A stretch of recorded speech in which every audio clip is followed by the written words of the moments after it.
There has been a considerable volatility in the market in the last several days. So what I would like to do with this short presentation is to discuss a couple of indicators I use to see what the direction of the market is and what are probably the most likely sectors to benefit from the next move. First, I have to introduce a couple of concepts, and I'm going to use the ISM Manufacturing Survey. And as you know, this survey is very important to understand what the economy is doing. And as you can see during this period, shown with the red arrow, the economy weakened. Then it strengthened again, then it weakened again until 2016, then it strengthened until 2018, and then weakened again. So we have sort of growth is declining, improving, declining, improving, declining. These changes have a very important impact on the markets. Let me show you how. This is the first of the two indicators I would like to review with you. And this represents the ratio between SPY, the ETF for the S&P 500, and TLT, which is the long-term Treasury bond prices, is the ETF for the long-term Treasury 20-year plus.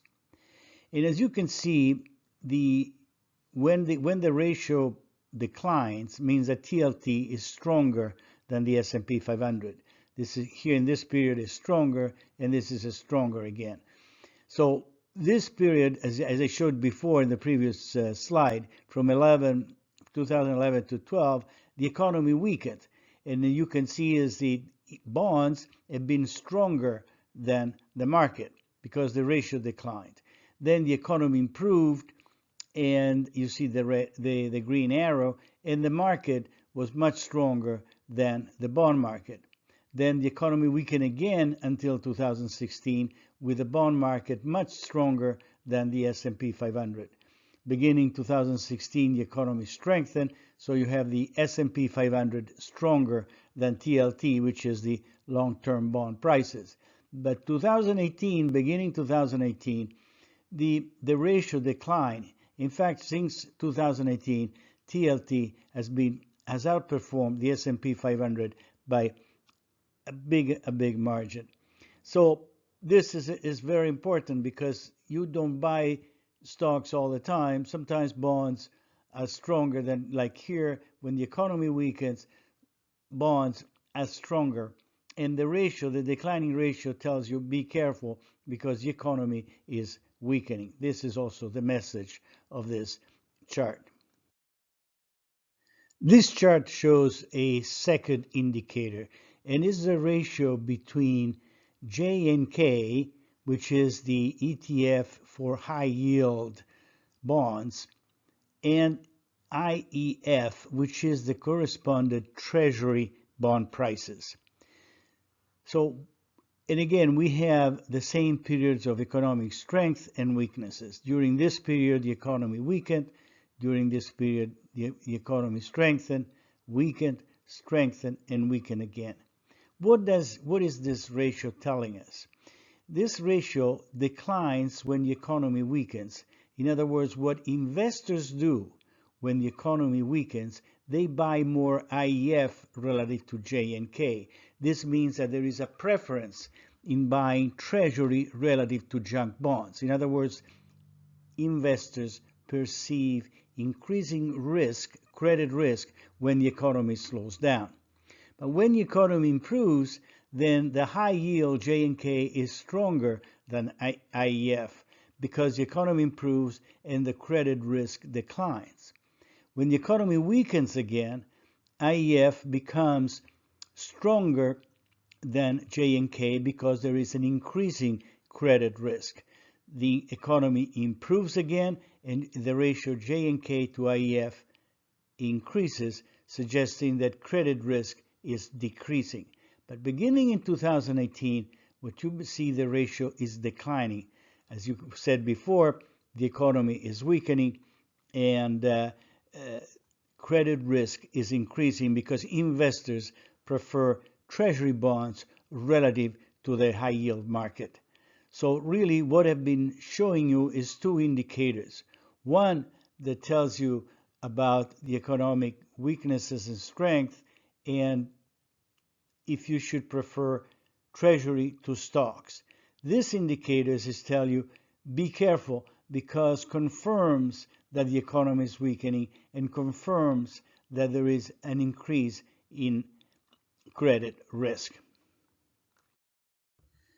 Let's see now how we can use the previous information to decide which sector we should buy or sell. Well, this one is a financials, that is XLF, and I'm taking the ratio of XLF to SPY. So if the ratio rises, means that financial stocks are stronger than the market. If the ratio declines, it means that financial stocks are weaker than the average, so should be avoided. So let's see now this chart, what it tells us. Well, during this period, in this period, we said the economy weakens. But look at what happens to the ratio during this period.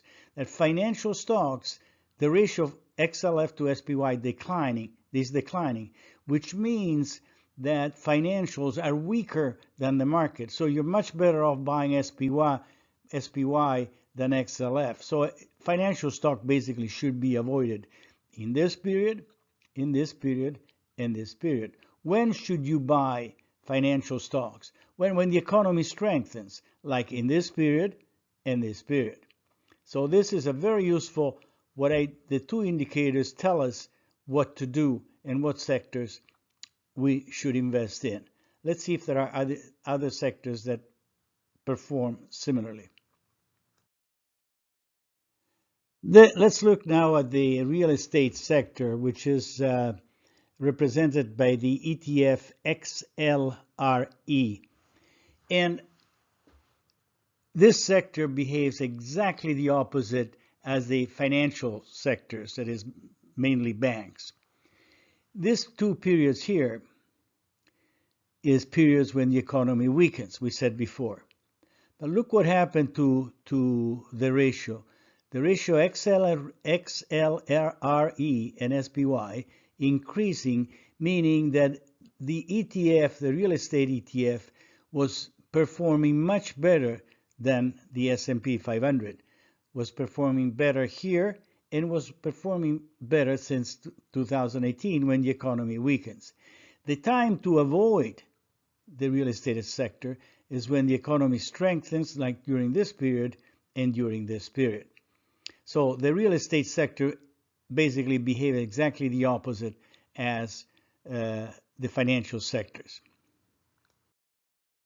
So what is the point of this the previous slides? Well, our indicators that we have shown give you information on economic strength and financial risk. One confirms the other. If they don't, you have to wait until they do. And they give you a solid roadmap about the strength or weakness of the economy. Once you establish if the economy is strengthening or weakening, then you have to recognize that during periods of economic strength or weaknesses, different sectors outperform the market. So you cannot hope to outperform the market with financial stocks when the economy is weakening. It's not going to happen. The real estate stocks are most likely to outperform financial stocks.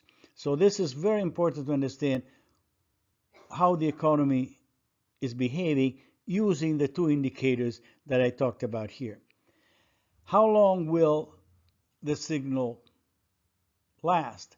Well, the momentum of this decision lasts for many months. Why? Because once the economy starts slowing down, it's not a matter of a week, 2 weeks, or 3 weeks, but it's a matter of months.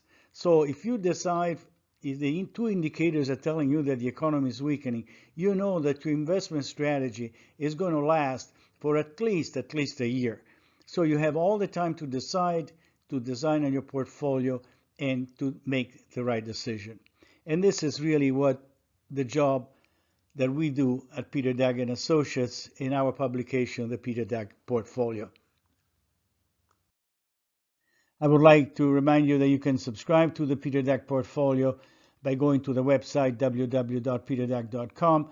I also wrote 3 books. One was commissioned by McGraw-Hill Education, Profiting in Bull or Bear Market. Is about markets, business cycle, and how the various markets respond to changes in the business cycle. This is a very extensive analysis of moving averages and sectors, and this is how you put it all together by developing some models to invest, from using moving averages or how to select stocks and invest in stock portfolios.